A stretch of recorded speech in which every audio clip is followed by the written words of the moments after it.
지난 주일 아침 식사를 이제 간단히 하는데 갑자기 제 마음에 감동이 있었어요. 우리 주님께서 앞으로 베풀어 주실 은혜, 지금까지도 너무 넘친데 충분한데 하나님 아버지께서 베풀어 주실 이벤트가 갑자기 생각이 나는 거예요. 여러분, 이벤트란 특별한 어떤 일들이잖아요. 사랑하는 일을 위해서. 자녀들이 부모님의 은혜에 감사해서 이벤트 하기도 하고요. 부모님이 아이들을 위해서 그리하기도 하고, 사랑에 빠진 남녀가 그리하기도 하잖아요. 그런데 세상 만물의 주가 되시는 하나님이 모든 것을 다 전부 하나님 거잖아요. 그 하나님이 베푸실 이벤트가 어떠할까 가히 상상이 안 되는 거예요. 근데 그게 그냥 믿어지는 거예요. 하나님이 베푸실 이벤트, 지금까지도 넘치도록 부족한 거 없어요.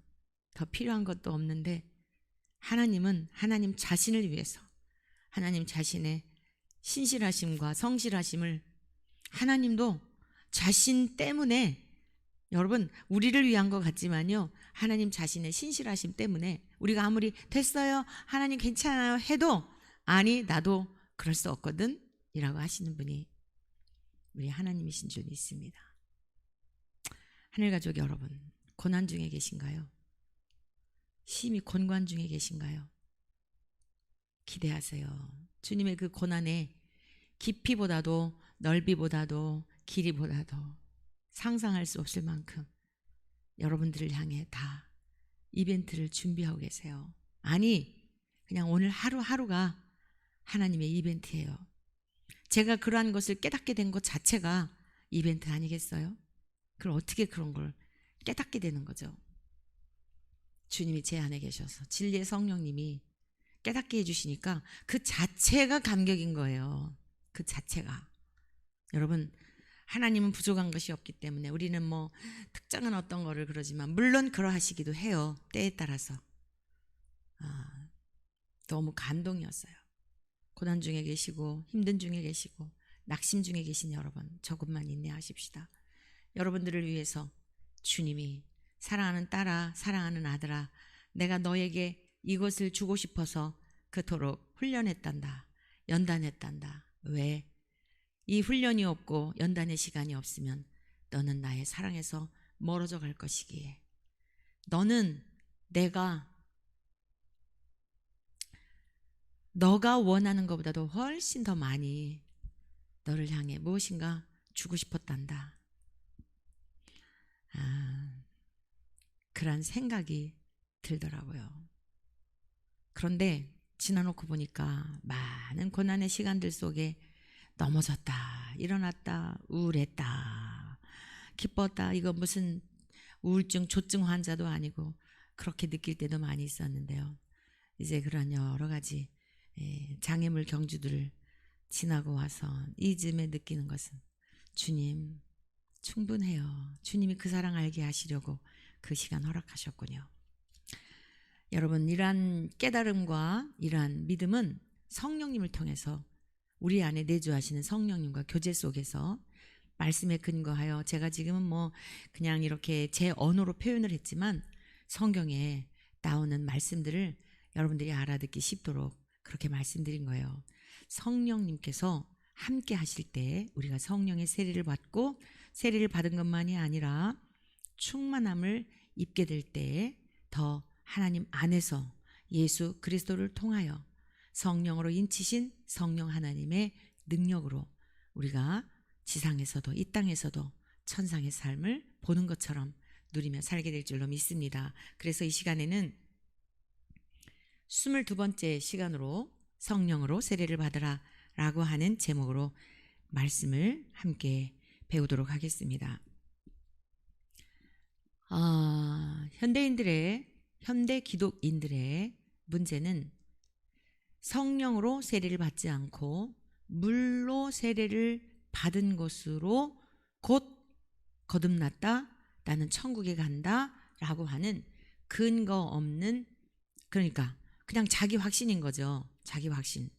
물론 우리가 물로 세례를 받을 때, 예수님께서 물로 세례를 받으실 때에 비둘기같이 성령님이 임하셨고요. 특별한 경우들은 물 세례를 받을 때 성령 세례도 동시에 받은 경우가 있어요. 그 빌립 집사님이, 초대교회 7집사 중에 한 분인 빌립 집사님이 사마리아에, 그러니까 사도행전 7장을 보면은요, 사도행전 7장을 보면 스데반 집사님의 설교가 나와요. 지혜와 성령의 권능으로 한편의 설교를 하고 순교를 당하죠. 그리고 8장으로 넘어가서 초대교회 7집사님들이 다 흩어져요. 여러분, 집사의 직분에 대한 왜 집사의 직분을 초대교회에 세우게 되었는지를 잘 아셔야 돼요. 그리고 여러분들이 각자 직분을 받으신 분들이 많이 있을 텐데, 이 직분이라고 하는 것은 온전히 하나님의 말씀과 기도를 예수님에게 길륜받은 사도들이 백성들에게, 성도들에게 말씀과 기도로 하나님과의 관계를 맺고요. 그리고 말씀과 기도에 전념을 해야 했어요. 그런데 예나 지금이나 빈곤의 문제는 매우 심각하잖아요. 초대교회 안에 성령님께서 임하시고 나서 교회가 탄생이 됐죠. 예수님이 하늘로 가시고 성령님이 오시고 나서 교회가 탄생이 됐어요. 그러니까 성령의 임재 속에 성도들의 그 삶의 태도, 생각, 가치관들이 바뀌게 되었습니다. 여러분 명심하세요. 성령님이 임하시게 되면 생각이 달라지고 가치관과 인생의 방향성이 달라져요. 주인이 바뀌게 된 거예요. 성령님이 오시게 되면 진리의 말씀을 듣고 믿어 성령으로 인치심을 받았을 때에, 듣고 믿는다고만 했는데도 성령의 인치심을 받지 못했다면 자칫 명목상 그리스도인이 될 수 있어요. 근데 성령으로 인치심을 받게 된 증거가 뭐냐면은 초대교회에서 분명히 보여주고 있잖아요. 자기들이 가진 재산들을 사도들의 발 앞에 갖다 놓고 교회에 모두 같이, 부자도 없고 가난한 자도 없고 네 것도 없고 내 것도 없고 오직 구속하신 주님 아래에서 한 몸으로, 한 지체로 그런 가장 모범적인 교회 공동체가 탄생이 된 거예요. 이거는 이후에 우리가 천국에서 살게 될 그 천상의 삶을 모형적으로 보여주신 거예요. 자, 그런데 성령님이 임재하시고 나서 이렇게 막 놀라운 변화들이, 재산도 갖다 바치고 땅도 집도 갖다 팔아 바치고 이러는데 문제가 생긴 거예요. 아직 거듭나지 못한 자, 성령을 받지 못한 자도 있었겠고 막 소문이 나니까 교회에 몰려들지 않겠습니까? 또 성령 세례를 받았다 하더라도요, 충만함을 입지 못하면 이 본성이 자꾸만 살아나요. 초대교회 안에 다툼이 생긴 거예요. 그러니까 히브리파, 아주 그 순수 혈통을 가진 유대인들, 과부가 있었고요. 이방인 과부가 있었는데, 헬라파 과부가 있었는데, 이게 막 서로 누구를 더 주나, 쌀을 누구를 더 주나 막 이렇게 견제하게 되고 다툼이 있고 분쟁이 있고, 이 직무를 누가 했냐면 사도들이 했거든요. 그래서 가만히 베드로 사도가 또 사도들이 같이 이렇게 이제 의견을 나눴겠죠. 여기 성경에는 중요한 내용들만 나와 있으니까 이거 어떻게 이 문제를 해결할 것인가 논의 끝에 그 제비를 뽑아서, 하나님의 뜻이 어떠한지를 모르니까 하나님의 뜻을 구하는 거죠. 그래서 7집사를 선택하게 된 거예요. 제비를 뽑아서. 그 사람이 선택한 게 아니에요. 우리는 잘 알지 못하니까 하나님께서, 하나님이 기뻐하시는 자들을 세워주십시오. 우리는 주님에게서 배운 말씀을 가르치고 말씀을 살아내고 또 그 복음을 전하여서 우리 주님이 하셨던 사역을 해야 할 터인데, 그리고 밤에는 또 가셔서 기도하시고 말씀과 기도 가르치고 양육하시고 치유하시고 이런 사역으로 우리 주님이 이 땅에 사역하시다 가셨잖아요. 그 일들을 사도들이 물려받은 거예요. 세상 속에 그래서 보냄받은 거예요. 사도란 보냄받았다는 뜻이라 그랬죠. 근데 너무 일이 많다 보니까 말씀 연구할 시간도 그러니까 그때는 이제 신약 성경이 이렇게 기록된 게 아니니까 주님의 말씀하셨던 것을 다 기억하고 성도들하고 함께 그 말씀을 또 성령님께서 생각나게 하시잖아요. 집중하기가 너무 힘든 거예요. 여러분, 신앙생활을 건강하게 하시기 위해서 명심하시기를 바라요. 이거는 미국의 명문 중고등학교 대학교의 특징이 무엇인가를 오랜 기간 동안 연구한 그 보고인데, 제가 오래전에 들었던 내용인데, 사실 이거는 기독교적인 가치관이에요. 자, 그 명문 학교들은 다름이 있더라는 거예요. 첫째, 우선순위. 무엇에 우선순위를 두어야 하는가에 대한 것을 가르치더라는 거예요. 학교에서. 또 하나, 집중력. 이것이다 싶으면 그 분야에 집중하도록 하는 그러한 교육, 방침이더라는 거죠. 세 번째, 시간관리. 우리의 신앙도 마찬가지예요. 더 해야 돼요. 우선순위를 정하셔야 돼요.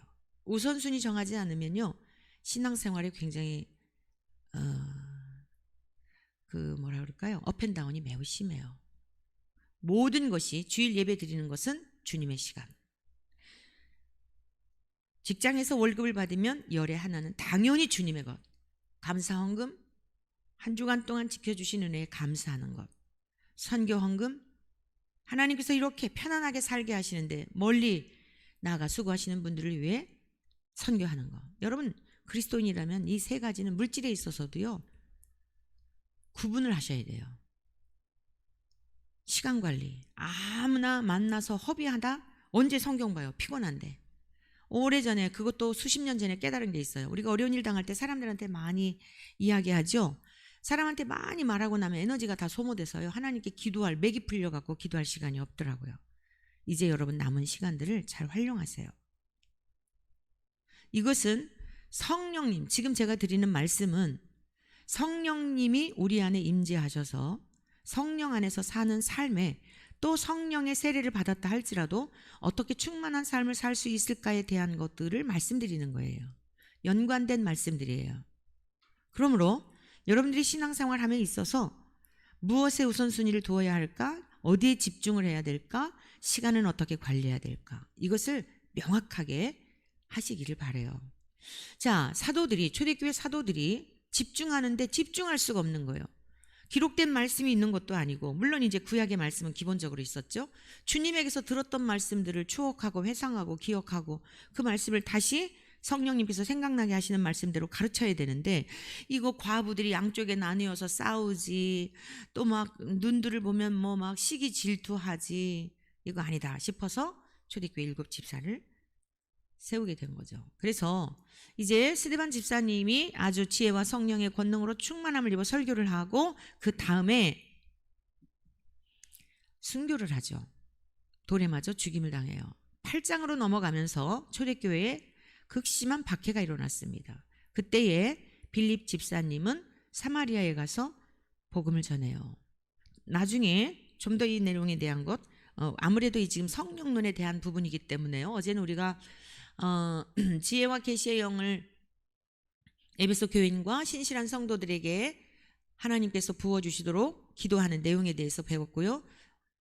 지금은 본격적으로 성령님에 대하여 그 에베소서 5장에서도 성령의 충만함을 받으라라는 내용이 나오기 때문에, 사실 어제 성령의 충만에 대한 것을 말씀을 드릴까 하다가 좀 더 그 좀 베이스에 우리가 이 내용들을, 주님이 명하셨던 말씀들을 좀 알아야 되기 때문에 몇 시간이 될지는 모르겠지만 아무튼 성령에 대한 이런 말씀들을 좀 우리가 배우도록 하겠습니다.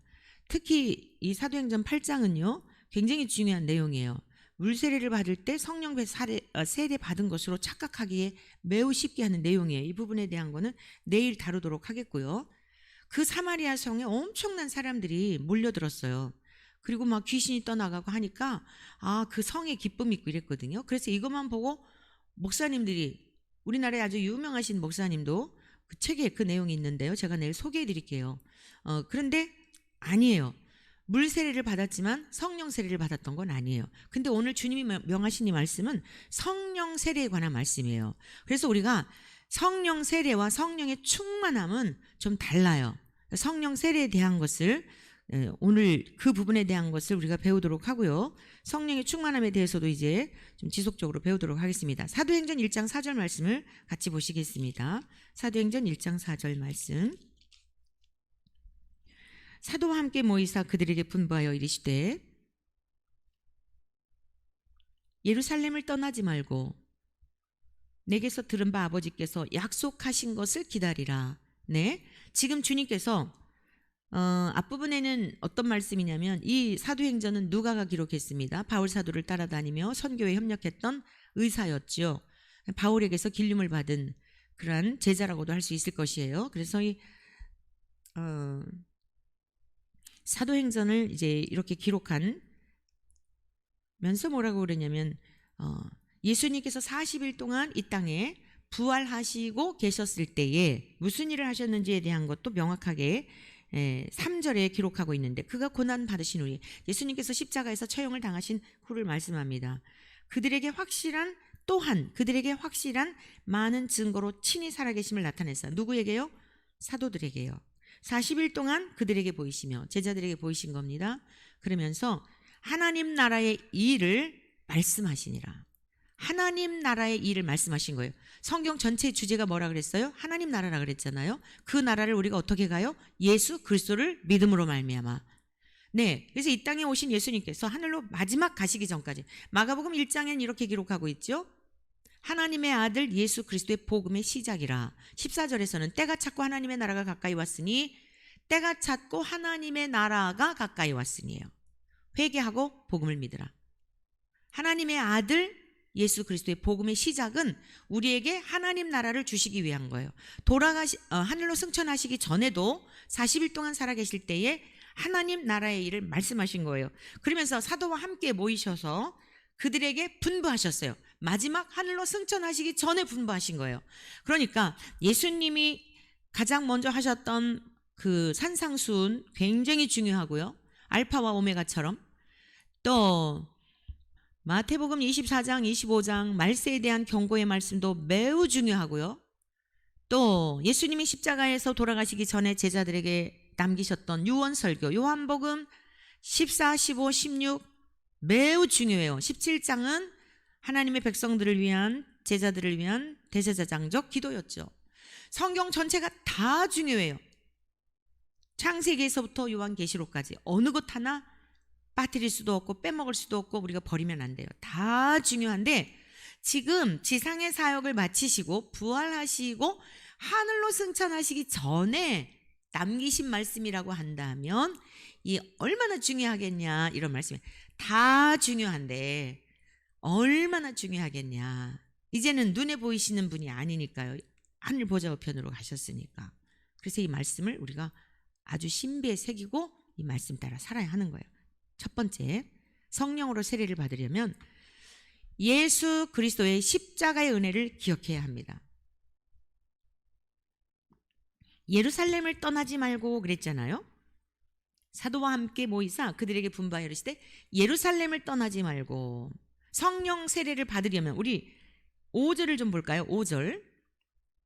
요한은 물로 세례를 베풀었으나 너희는 몇 날이 못되어 성령으로 세례를 받으리라. 성령으로 세례를 주시겠다는 거예요. 물 세례가 아니라. 물 세례는 뭐죠? 내가 과거에 대해서는 죽었습니다. 이제 죽은 자입니다. 물이라고 하는 건 심판을 말하는 거예요. 그래서 그 노아 홍수 때에 물로서 다 세상이 심판받았잖아요. 우리가 물로 세례를 받는 것은 어떤 의미이냐면 과거의 나의 죄에 대해서는 예수 그리스도와의 십자가와 함께 못을 받고 나는 죽은 자입니다 라는 그 표식이라고요. 그런데 주님께서 그 물 세례가 아니라 이제 요한은 물로 세례를 베풀었는데 몇 날이 못 돼요. 그러니까 예수님이 하늘로 가시고 난 다음에 열흘째 되던 날 성령이 오셨잖아요. 그때는 성령의 충만함을 받았는데 이 부분에 대해서도 좀 우리가 뭐랄까요? 더 깊은 이해가 좀 있어야 될 것 같아요. 왜냐하면 오순절 마가다락방에 있었던 그분들에게 성령의 충만함을 입었거든요. 그러니까 한번 성령 세례를 받는 것을 곧 성령의 충만함으로 생각할 수 있는 여지가 있어요. 그래서 이 부분에 대한 것도 조금 나누어서 다음 시간이든지 시간 되는 대로 말씀 나누도록 하고요. 자, 예루살렘을 떠나지 말라는 건 무슨 뜻이냐면 우리가 자꾸 장소나 공간적 개념을 생각을 해요. 그런데 예수님이 하신 이 예루살렘을 떠나지 말라는 말씀은요, 장소의 의미보다는 그곳에서 어떤 일이 일어났는지를 기억하라는 뜻이에요. 자, 우리가 성령 세례 받으려면 예루살렘을 떠나지 말라고 했다고 한다면 예루살렘으로 가야 되잖아요. 거기 없으면 우리 못 받잖아요. 말이 안 맞죠? 네. 그래서 이걸 문자적으로만 보면 착각할 수가 있어요. 그래서 그곳에서 어떤 일이 일어났는지를 기억하라는 말씀이고요. 이 말씀에 대한 증거가 마태복음 16장 21절입니다. 이때로부터 예수 그리스도께서 자기가 예루살렘에 올라가, 어디에 올라가서요? 예루살렘에 올라가. 이때로부터 처음으로 예수님이 죽음과 부활을 예고하신 내용이거든요. 예루살렘에 올라가 장로들과 대제사장들과 서기관들에게 많은 고난을 받고 죽임을 당하고 제3일에 살아나야 할 것을 제자들에게 비로소 나타내시니, 죽음과 부활을 예고하신 장소가 예루살렘이었어요. 그러므로 예루살렘을 떠나지 말라고 말씀하신 것은 우리 주님께서 그 당하신 고난, 십자가에서의 죽으심, 부활하심, 이러한 것들을 기억하라는 거예요. 그 믿음을 붙들라는 거예요. 예수님이 예루살렘에서 죽으셨지만 부활하셨다는 사실을 믿으라는 거예요. 할렐루야. 그뿐만이 아니라 그 고난은 곧 우리도 참여해야 할 고난이라는 걸 말씀하고 계세요. 예수님을 믿는다고 하면서 세상의 영광을 구하게 되면 예수님이 하신 이런 말씀들은요, 예수님이 당부하시고 부탁하신 말씀들은 짜증이 나고 화가 날 수밖에 없어요. 대표적인 말씀을 소개해 드릴게요. 마태복음 16장 22절 23절입니다. 이어서 예루살렘에 올라가 장로들과 대제사장들이 고난당하실 것을 말씀하시고 났는데 베드로가 어떤 반응을 보였는지 22절, 마태복음 16장 22절, 베드로가 예수를 붙들고 항변하여 이르되 주여 그리 마옵소서, 이 일이 결코 죽게 미치지 아니하리이다.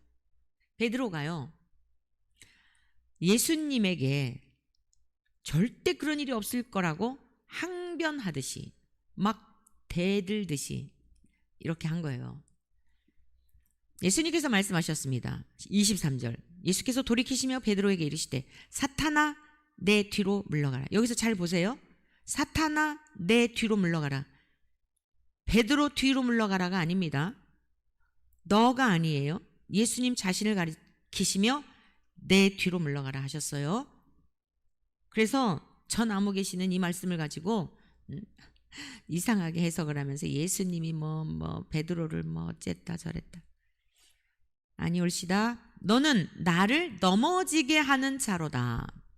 내가 하나님의 일을 생각하지 아니하고, 누가요? 여기서 내가는 누구죠? 여기서는 베드로를 말하는 거예요. 하나님의 일을 생각하지 아니하고 도리어 사람의 일을 생각하는도다 하시고. 여러분, 베드로가 왜 이렇게 화를 낸지 아세요? 예수님을 위해서가 아니에요. 예수님을 따라다니면 한 자리씩 할 줄 알았어요. 그게 첫 번째 목적이에요. 예수님 따르게 된 첫 번째 목적입니다. 그런데 예수님께서 돌아가시게 되면 어떻게 되죠? 자기 인생 다 끝나는 거예요.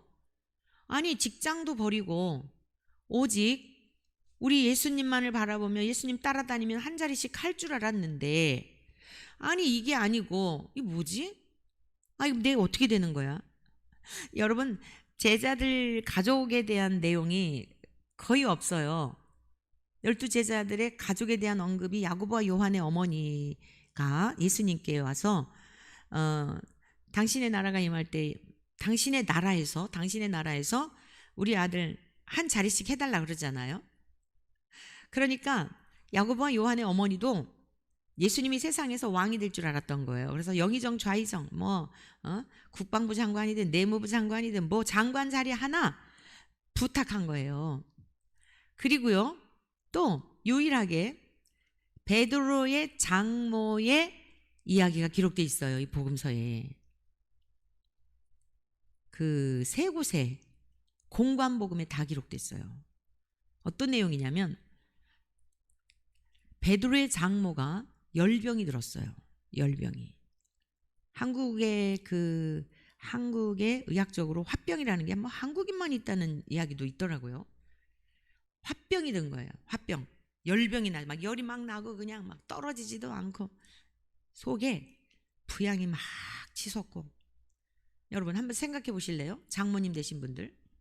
가뜩이나 우리 딸이 그 그냥 무식한 세상에 배움도 없고 가방끈도 뭐 짧다고 할 정도여야 되나. 아무튼 성경에 대한 구약의 말씀만은 다 기본적으로 유대인들이 어렸을 때부터 외우고요. 기본적으로 모세오경은 기본적으로 외워요. 그 이후는 뭐 이제 성경 학자들이라든가 뭐 유대인들 바리새인이라든가 막 열심히 특심한 분들은 너무 거의 다 외우죠. 그런데 아니 그 하루살이처럼 어부하면서 그거 고기 낚아다 장터에 팔아서 먹여 살리는 그것도 짠해 죽겠는데 고생하는 내 딸을 보니 짠해 죽겠는데 아니 오늘날 보니까 그냥 누추하고 별 볼 일 없어 보이는 예수님. 여러분 이사야서에 보면 예수님의 모습은 흠모할 게 없다 그랬어요. 사람들이 이렇게 고개를 돌릴 만큼 외면을 당했다 그랬어요. 물론 십자가 처형에서의 모습도 있는 것이지만 우리 예수님 그렇게 막 흠모할 만한 모습 아니에요. 여러분들은 막 잘생기고 뭐하고 이런 사람 열광하죠. 주님 전혀 그거 아니에요. 외모까지도 다 숨겨지신 거예요. 그랬는데 직업도 다 버리고 예수님을 따라다니면 화병 나지 않겠습니까? 딸을 가진 어머니 입장에서. 근데 예수님께서 어떻게 치유해 주셨냐면 손을 만져주시고 치료해 주시고 말씀하시며 치료해 주시고 꾸짖으시면서 치료해 주셨어요. 방법이 달라요. 이 공관복음에. 아마도 다 주님께서 하신 행동이겠죠. 근데 어느 관점에서 예수님의 그 치유의 방법을 포커스를 어디에 맞추느냐에 좀 달리 있을 뿐이지 저는 제일 와닿은 게 뭐냐면요. 예수님께서 손을 어루만지셨다 그랬거든요. 병이 즉시로 나았어요. 아무 말씀 안 하시고 우리 예수님은 하나님과 동일한 본질이시잖아요. 딸아 손만 어루만지시면서 염려하지 마라. 걱정하지 마. 너희 사위 베드로 탁월한 선택을 한 거야. 조금만 기다려봐. 말씀하지 않아도요. 이게 전가가 될 수 있어요. 제가 전철에서 전도할 때 경험했던 일인데 어떤 막 이렇게 좀 험악하게 생긴 분이 제가 전도를 하려는데 때리려고 그랬거든요. 근데 더 담대하게 복음을 전하고 다음 칸으로 가려고 그러는데 이 의정부에서 인천에 가는 열차였어요. 어느 할머니가 자리에서 일어나시더니 제 손을 꼭 잡으시는 거예요. 지금도 제 모습이 너무 그분의 모습이 선해요. 얼굴도 검고요. 키도 작으시고요. 육신적으로 흠모할 만한 모습이 아니었어요. 근데 인자한 미소와 눈빛으로 제 얼굴을 제 눈을 바라보시는 거예요. 그때는 몰랐는데 전철에서 내리고 나서 어머 내가 오늘 주님을 만났구나. 그냥 해석이 되는 거예요. 딸아 오늘 네가 무슨 일을 당했는지 안다. 여러분 우리 예수님께서 베드로의 장모님의 손을 어루만졌을 때 어땠을 것 같습니까? 즉시로 나은 거예요. 그리고 예수님을 수종들었다 그랬어요. 할렐루야. 베드로는요. 어찌됐건 가족 간의 관계며 여러 가지 자기 또 한 맺힌 게 있잖아요. 배움이 짧고 직업이 마땅치 않으면 야 이분에게 다 걸게 하면 좋겠다 이랬는데 돌아가신다는 거예요. 그러니까 항변한 겁니다. 절대 결코 이런 일이 있을 수 없을 것입니다. 이 이야기를 들으면요. 여러분 예수님께서 베드로의 생각을 꿰뚫어 보셨기 때문이지요. 꿰뚫어 보지 않으면 이 말이 굉장히 달콤한 거예요. 오늘 지도자들이 망하는 이유가 뭔지 아세요? 주변에서 베드로처럼 이게 예수님을 걸려 넘어지게 하는 거예요. 여러분 주변에 이렇게 기가 막히게 달콤한 말, 와, 내 편에서 내 오른팔 좌편 노릇을 하는구나. 내가 어려움 당할 때 나를 앞서서 방패막이 해주고, 야, 정말 고맙다. 예수님 이거 아니에요. 여러분 이거 정말 조심하셔야 돼요. 그래서 같이 망하는 거예요. 예수님 뭐라고 말씀하셨어요? 사탄아 내 뒤로 물러가라. 예수님이 십자가를 지러 이 땅에 오셨거든요. 그런데 베드로를 통하여, 베드로가 마귀가 아닙니다. 베드로는 사탄이 아니에요. 베드로의 생각을 통해, 무슨 생각이요?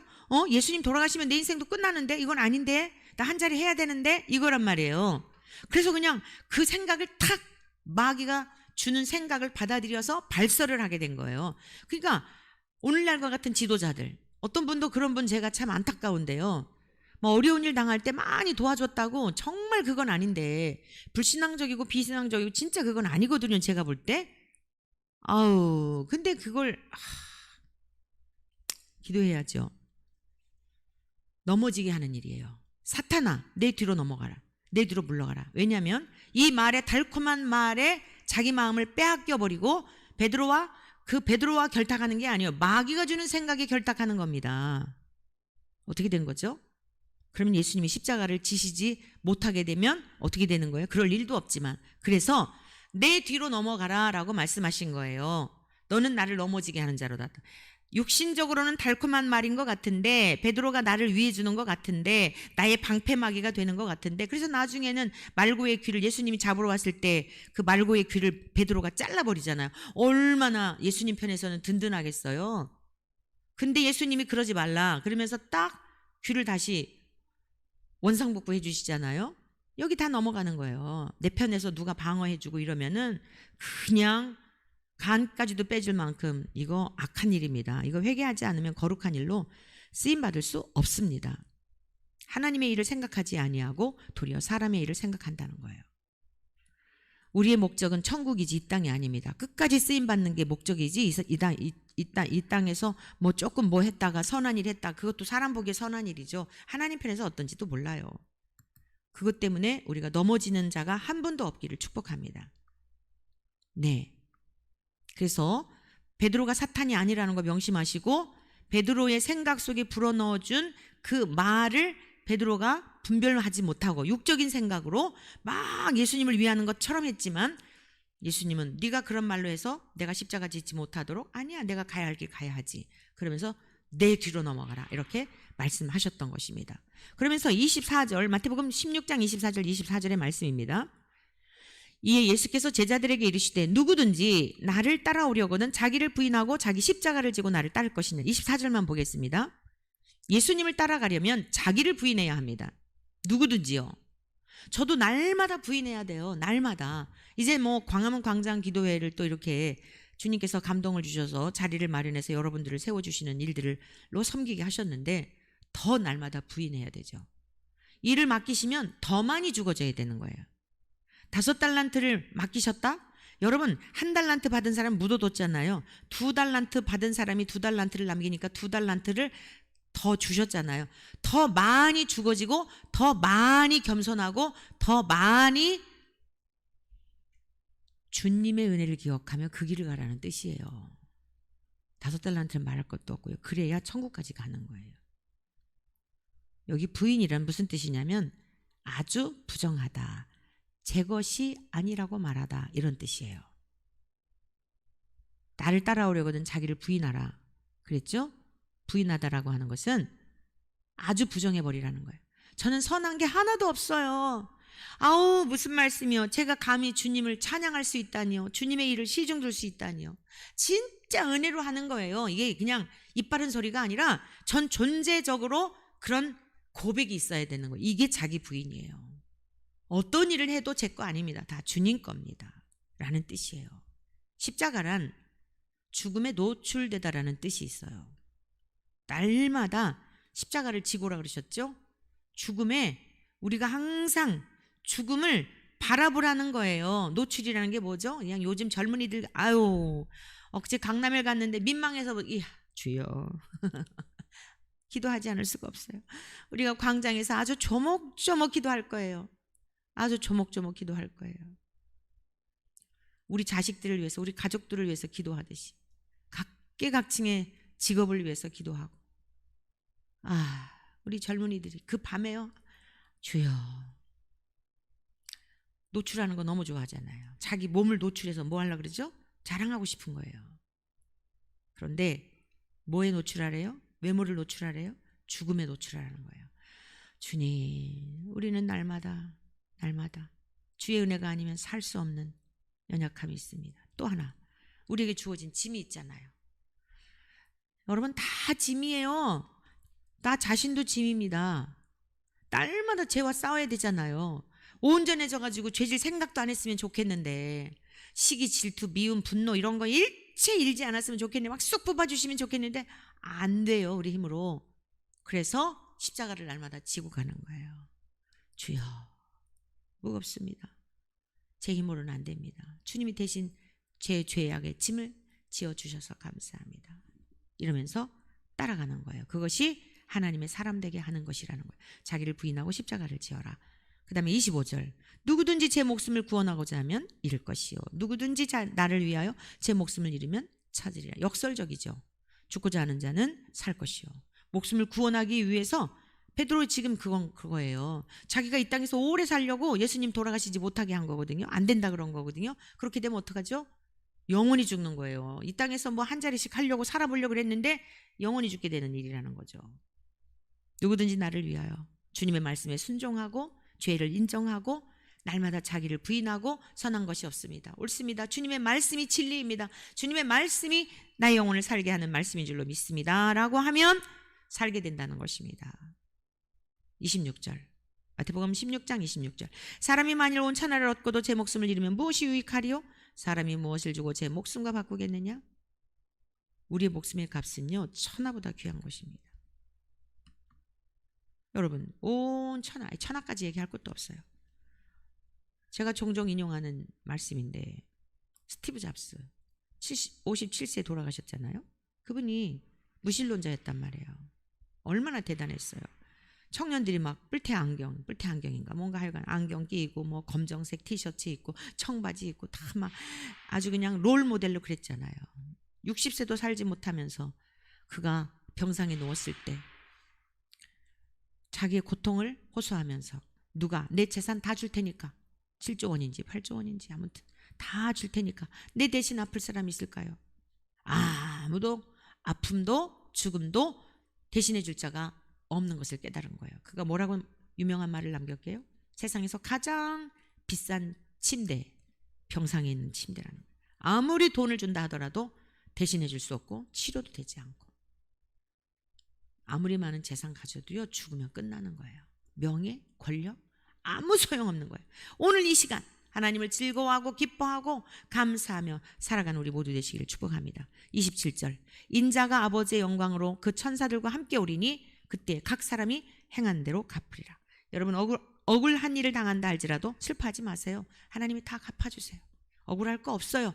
주님이 우리보다 훨씬 더 억울하게 돌아가셨어요. 주님의 십자가를 생각하면 능히 이길 수 있어요. 마음의 평강 빼앗기지 마세요. 에이레네의 삶, 샬롬의 삶, 여러분 평강의 삶 빼앗기지 마십시오. 주님이 다 행한 대로 갚아주셔요. 죽은 다음에만이 아니에요. 이 땅에서도요, 처참하게 갚아주시는 거 수없이 보았어요. 낙심하지 마시고 여러분의 신앙 책임지세요. 여러분 자신만 책임지시면 돼요. 두 번째, 성령의 세례를 받기 위해서 예수 그리스도의 말씀을 기억해야 합니다. 내게서 들은 바 그랬잖아요. 내게서 들은 바. 사도행전 4절, 예루살렘을 떠나지 말고 내게서 들은 바. 예수님이 들려주신 말씀은 그 어느 것 하나일지라도 버리면 안 된다고 말씀드렸습니다. 마태복음 5장 17절에서 19절입니다. 내가 율법이나 선지자를 폐하러 온 줄로 생각하지 말라. 폐하러 온 것이 아니라, 폐하러 온 것이 아니요 완전하게 하려 함이라. 진실로 너희에게 이르노니 천지가 없어지기 전에는 율법의 1.1획도 결코 없어지지 아니하고 다 이루리라. 그러므로 누구든지 이 계명 중에 지극히 작은 것 하나라도 버리고 또 그같이 사람을 가르치는 자는 천국에서 지극히 작다 일컬음을 받을 것이요, 누구든지 이를 행하며 가르치는 자는 천국에서 크다 일컬음을 받으리라. 어느 한 말씀일지라도 절대 버리면 안 돼요. 가볍게 여기면 안 돼요. 모든 말씀을 소중히 여겨야 합니다. 마태복음 5장 20절입니다. 내가 너희에게 이르노니 너희 의가 서기관과 바리새인보다 더 낫지 못하면 결코 천국에 들어가지 못하리라. 말씀을 좀 어떤 건 버려도 천국은 가는구나 이렇게 오해할까 봐 주님이 20절에 내가 너희에게 이르노니 너희 의가 옳다고 하나님이 인정해 주시지 않으면요 못 들어가는 거예요. 근데 우리가 어떻게 의로움 얻게 되죠? 의롭다 인정받는 거 하나님이 칭해 주셔야 되는 거예요. 구원의 주권은 하나님께 있는 거예요. 자,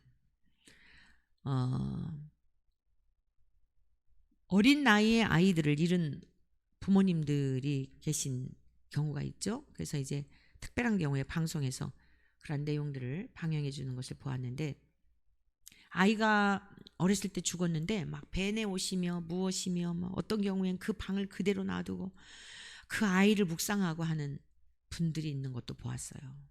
수십 년이 지났는데도 그 아이를 잊지 못하고. 제가 무슨 말씀 드리는지 아시겠어요? 잠깐 내 속에 있다가 태어났던 아이가 부모보다 먼저 갔는데도 그 옷을, 냄새를 맡고 방도 그대로 놔두고 그저 24시간 아이를 묵상하며 잠도 자지 못하고 그러는데, 하나님은 어떤 분이세요? 우리 아버지세요. 창조주세요. 세상에 그 묵상할 게 없어요. 왜 우리 마음이 지옥을 사냐면 전부 힘없는 인생을 묵상하고 나를 힘들게 한 사람을 묵상하고, 그리고 딱 한 가지, 말씀만 기억을 안 해요. 말씀만 버려요. 그러니 지옥을 살죠. 하나님 안 계신 곳이 지옥이잖아요. 여러분, 지옥 훈련하지 말고 천국 훈련하시기를 축복합니다. 세 번째, 약속의 말씀을 기다려야 합니다. 사도행전 1장 4절에서 5절의 말씀입니다. 사도와 함께 모이사 그들에게 분부하여 이르시되 예루살렘을 떠나지 말고 내게서 들은 바 아버지께서 약속하신 것을 기다리라. 아까 읽었던 말씀이 다시 읽습니다. 요한은 물로 세례를 베풀었으나 너희는 몇 날이 못 되어 성령으로 세례를 받으리라 하셨느니라. 여러분, 하나님께서 약속하신 것을 기다려야 합니다. 모든 것이 기다리지 못함으로 일을 그르치게 돼 있어요. 성령의 열매 가운데 사랑과 희락과 화평과 오래 참음과 자비와 양성과 충성과 인내와 자비와 양성과 충성과 인내와 절제, 오래 참음, 인내, 절제, 9가지 열매 중에요 3가지가 들어가 있어요.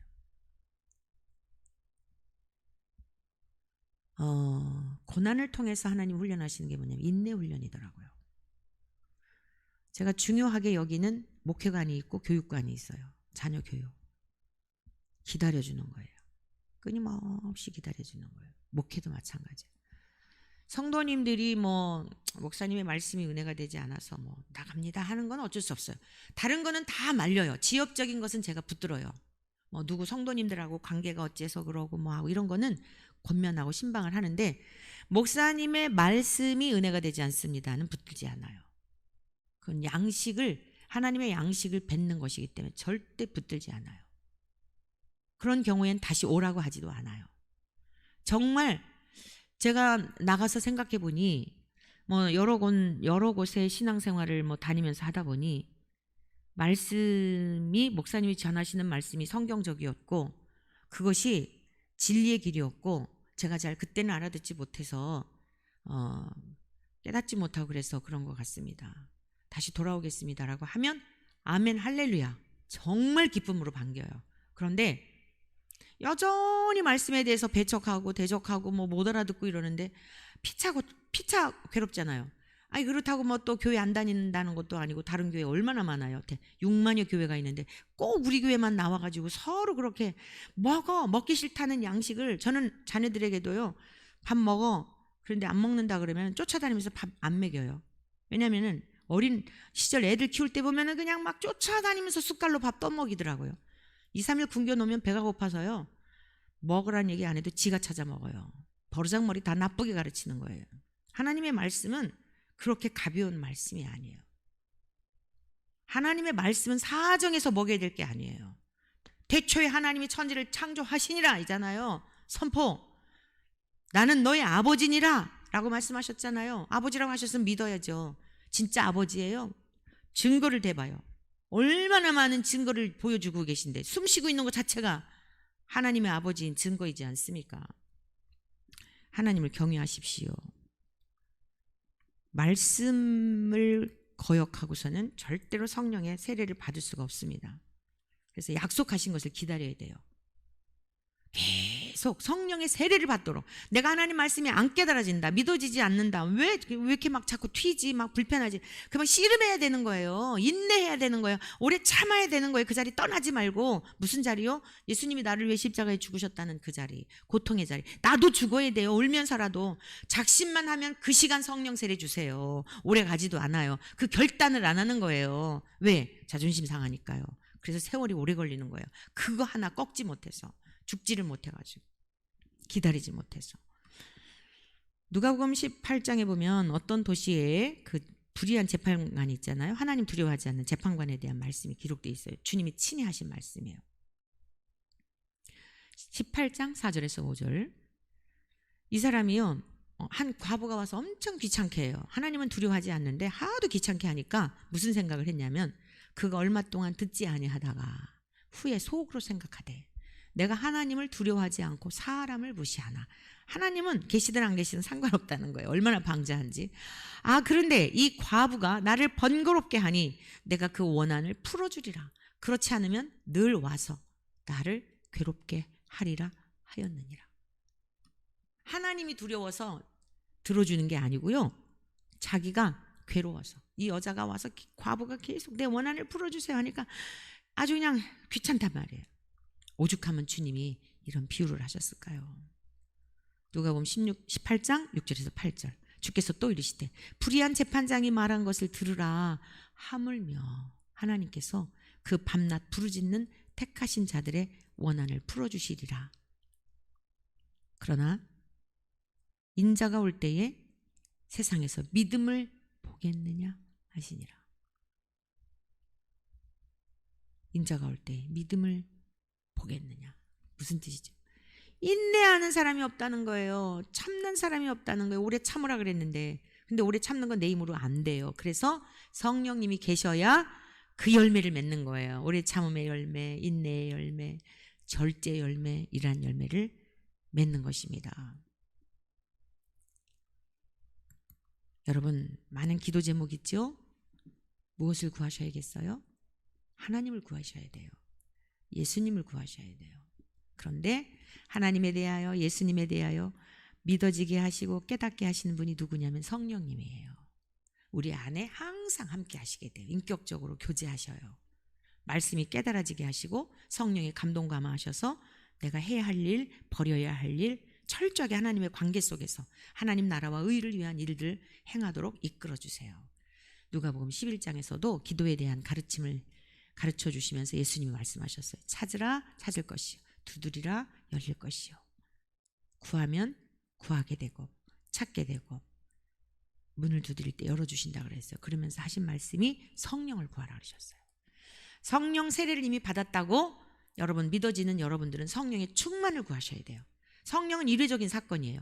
계속 성령 세례를 그럴 건 없어요. 왜냐하면 성령님이 임하시게 되면 하나님이 나의 아버지인 게 믿어지고, 예수님을 나의 주시라고 고백할 뿐만 아니라 실제 내 모든 주권이 하나님께 있음에 대한 믿음으로 살아내게 돼 있어요. 세 번째, 내가 얼마나 철저한 죄인인가에 대한 걸 깨닫게 하세요. 날마다요. 한 번만이 아니라 일상 속에서, 관계 속에서, 이웃과의 관계 속에서 죄에 대하여, 의에 대하여, 심판에 대하여, 그리고 열매를 맺게 하세요. 우리가 성령의 세례를 받으셨다 생각하시는 분은 성령의 충만함을 위해서 날마다 기도하시고 매 순간마다 주님과 동행하는, 그게 성령의 충만한 삶이죠. 그런 삶을 살아내시는 우리 모두 되시기를 축복합니다.